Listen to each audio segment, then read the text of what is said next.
खिंडीत गोंधळ. पूर्वी लग्नानंतर अंबाबाईचा गोंधळ किंवा खंडोबाचे जागरण घालण्याचा रिवाज होता व अद्यापही आहे. ज्याला वाडवडिलापासून जो देव असेल त्याप्रमाणे ते देवकार्य करीत असत. तसेच गावातील एका कुटुंबात मुलाचे लग्न झाल्यामुळे त्याने तुळजापूरची अंबाभवानी भक्त आराधी बोलावून घेतले.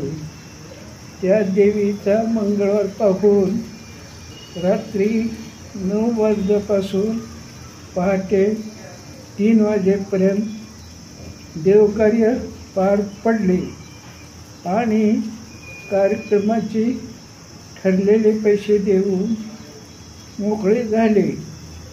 तिघे आराधी त्यांच्या गावी रात्रीच निघाले.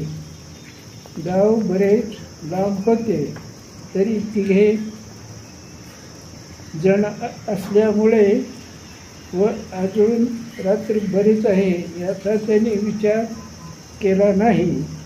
आपली वाजवण्याची वाद्ये घेऊन त्यांनी पायी 5 मैलाचे अंतर मागे टाकले.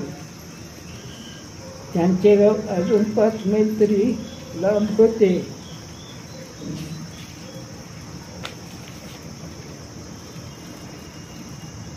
रस्त्यात एक डोंगर होता. त्या डोंगरातून एक खिंड होती. त्या खिंडीतून जात असता 3 लांडग्याची टोळी त्यांच्याकडे चाल करून येऊ लागली. आता आपले काही खरे नाही, घरी जेवण जातं की नाही या विचाराने खूप घाबरले. तो लांडगे मात्र गुरगुरत त्यांच्याजवळ चाल करण्याकरिता जवळ आले. अशा परिस्थितीत त्या तिघांनी आपली वाद्ये वाजवायला सुरुवात केली. वाजवणे थोडे जरी थांबले की लांडगे त्यांच्याजवळ येत. आता आराध्याने एक वाद्य न वाजवता तिघांनी त्यांचे ते संभूळ ढोलासारखे मोठ्या आवाजात न थांबता वाजवायला सुरुवात केली. लांडगे मात्र या आवाजामुळे जागीच उभा राहून गुरगुरत होते.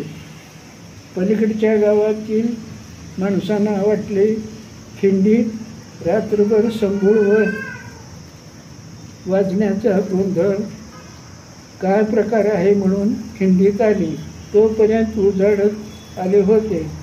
एवढ्या माणसाचा घोळका पाहून लांडगे डोंगरात पळून गेले व आराधी आपला जीव घेऊन त्यांच्या गावी गेले.